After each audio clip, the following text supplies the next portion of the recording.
ان حضرت صلی اللہ علیہ وآلہ وسلم پر وحی کا ابتدائی دور اچھے سچے پاکیزہ خوابوں سے شروع ہوا۔ آپ خواب میں جو کچھ دیکھتے وہ صبح کی روشنی کی طرح صحیح اور سچا ثابت ہوتا۔ پھر من جانب قدرت آپ تنہائی پسند ہو گئے اور آپ نے غار حرا میں خلوت نشینی اختیار فرمائی اور کئی دن اور رات وہاں مسلسل عبادت اور یاد الہی اور ذکر و فکر میں مشغول رہتے۔ جب تک گھر آنے کو دل نہ چاہتا توشہ ہمراہ لیے ہوئے وہاں رہتے۔ توشہ ختم ہونے پر ہی اہلیہ محترمہ حضرت خدیجہ رضی اللہ عنہا کے پاس تشریف لاتے اور کچھ توشہ ہمراہ لے کر پھر وہاں جا کر خلوت گزیں ہو جاتے۔ یہی طریقہ جاری رہا یہاں تک کہ آپ پر حق منکشف ہو گیا اور آپ غار حرا میں ہی قیام پذیر تھے کہ اچانک حضرت جبرائیل علیہ السلام آپ کے پاس حاضر ہوئے اور کہنے لگے کہ اے محمد پڑھو۔ آپ فرماتے ہیں کہ میں نے کہا کہ میں پڑھنا نہیں جانتا۔ آپ صلی اللہ علیہ وآلہ وسلم فرماتے ہیں کہ فرشتے نے مجھے پکڑ کر اتنے زور سے بھینچا کہ میری طاقت جواب دے گئی، پھر مجھے چھوڑ کر کہا کہ پڑھو۔ میں نے پھر وہی جواب دیا کہ میں پڑھا ہوا نہیں ہوں۔ اس فرشتے نے مجھ کو نہایت ہی زور سے بھینچا کہ مجھ کو سخت تکلیف محسوس ہوئی، پھر اس نے کہا کہ پڑھ۔ میں نے کہا کہ میں پڑھا ہوا نہیں ہوں۔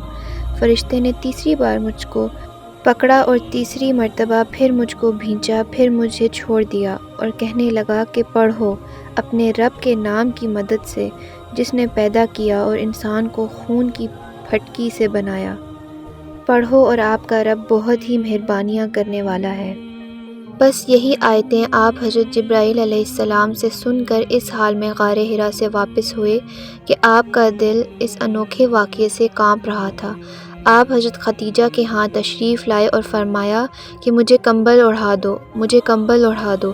لوگوں نے آپ کو کمبل اوڑھا دیا۔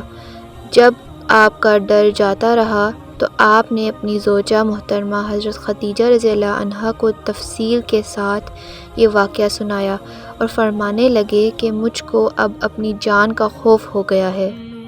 آپ کی اہلیہ محترمہ حضرت خدیجہ رضی اللہ عنہا نے آپ کی ڈھارس بندھائی اور کہا کہ آپ کا خیال صحیح نہیں ہے، خدا کی قسم آپ کو اللہ کبھی رسوا نہیں کرے گا۔ آپ تو اخلاق فاضلہ کے مالک ہیں، آپ تو کنبہ پرور ہیں، بے کسوں کا بوجھ اپنے سر پر رکھ لیتے ہیں، مفلسوں کے لیے آپ کماتے ہیں، مہمان نوازی میں آپ بے مثال ہیں اور مشکل وقت میں آپ امر حق کا ساتھ دیتے ہیں۔ ایسے اوصاف حسنہ والا انسان یوں بے وقت ذلت و خواری کی موت نہیں پا سکتا۔ پھر مزید تسلی کے لیے حضرت خدیجہ رضی اللہ عنہا آپ صلی اللہ علیہ وآلہ وسلم کو ورقہ بن نوفل کے پاس لے گئیں جو ان کے چچا زاد بھائی تھے اور زمانہ جہالت میں نصرانی مذہب اختیار کر چکے تھے اور عبرانی زبان کے کاتب تھے۔ چنانچہ انجیل کو بھی حسب منشائے خداوندی عبرانی زبان میں لکھا کرتے تھے۔ انجیل سریانی زبان میں نازل ہوئی تھی، پھر اس کا ترجمہ عبرانی زبان میں ہوا۔ ورقہ اسی کو لکھتے تھے۔ وہ بہت بوڑھے ہو گئے تھے، یہاں تک کہ ان کی بینائی بھی رخصت ہو چکی تھی۔ حضرت خدیجہ رضی اللہ عنہا نے ان کے سامنے آپ کے حالات بیان کیے اور کہا کہ اے چچا زاد بھائی، اپنے بھتیجے محمد صلی اللہ علیہ وآلہ وسلم کی زبانی ذرا ان کی کیفیت سن لیجئے۔ وہ بولے کہ بھتیجے، آپ نے جو کچھ دیکھا ہے اس کی تفصیل سناؤ۔ چنانچہ آپ صلی اللہ علیہ وآلہ وسلم نے از اول تا آخر پورا واقعہ سنایا، جسے سن کر ورقہ بے اختیار ہو کر بول اٹھے کہ یہ تو وہی ناموس معزز رازدان فرشتہ ہے جسے اللہ نے حضرت موسیٰ علیہ السلام پر وحی دے کر بھیجا تھا۔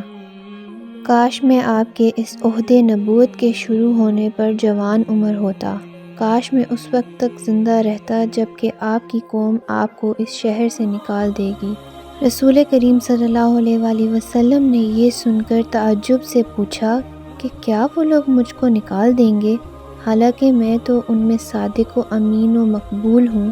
ورقہ بولا، ہاں یہ سب کچھ سچ ہے، مگر جو شخص بھی آپ کی طرح امر حق لے کر آیا لوگ اس کے دشمن ہی ہو گئے ہیں۔ اگر مجھے آپ کی نبوت کا وہ زمانہ مل جائے تو میں آپ کی پوری مدد کروں گا، مگر ورقہ کچھ دنوں کے بعد انتقال کر گئے۔ پھر کچھ عرصے تک وحی کی آمد موقوف رہی۔